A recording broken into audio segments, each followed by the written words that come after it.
Livre de l'Apocalypse, chapitre 6.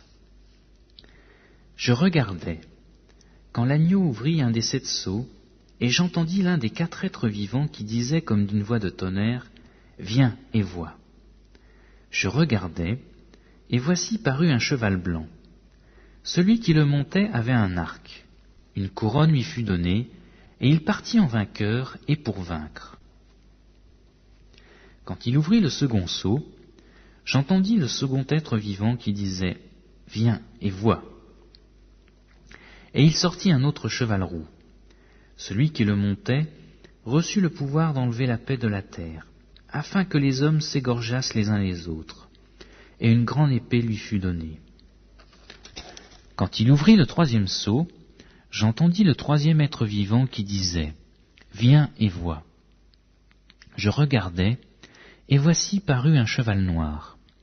Celui qui le montait tenait une balance dans sa main, et j'entendis au milieu des 4 êtres vivants une voix qui disait « Une mesure de blé pour un denier, et 3 mesures d'orge pour un denier, mais ne fais point de mal à l'huile et au vin. » Quand il ouvrit le 4e sceau, j'entendis la voix du 4e être vivant qui disait « Viens et vois ». Je regardais, et voici parut un cheval d'une couleur pâle. Celui qui le montait se nommait la mort, et le séjour des morts l'accompagnait. Le pouvoir leur fut donné sur le quart de la terre, pour faire périr les hommes par l'épée, par la famine, par la mortalité et par les bêtes sauvages de la terre.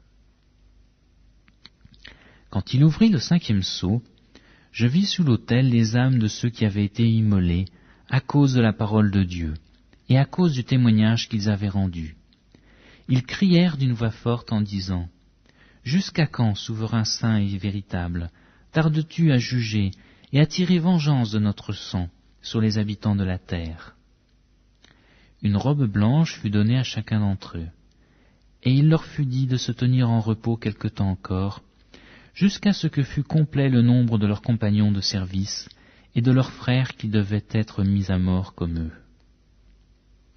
Je regardais, quand il ouvrit le 6e sceau, et il y eut un grand tremblement de terre.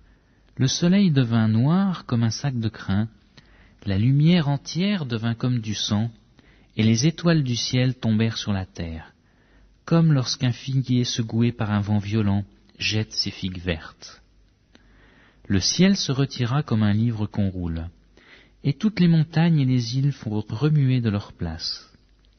Les rois de la terre, les grands, les chefs militaires, les riches, les puissants, tous les esclaves et les hommes libres se cachèrent dans les cavernes et dans les rochers des montagnes. Et ils disaient aux montagnes et aux rochers, « Tombez sur nous, et cachez-nous devant la face de celui qui est assis sur le trône, et devant la colère de l'agneau, car le grand jour de sa colère est venu, et qui peut subsister ?»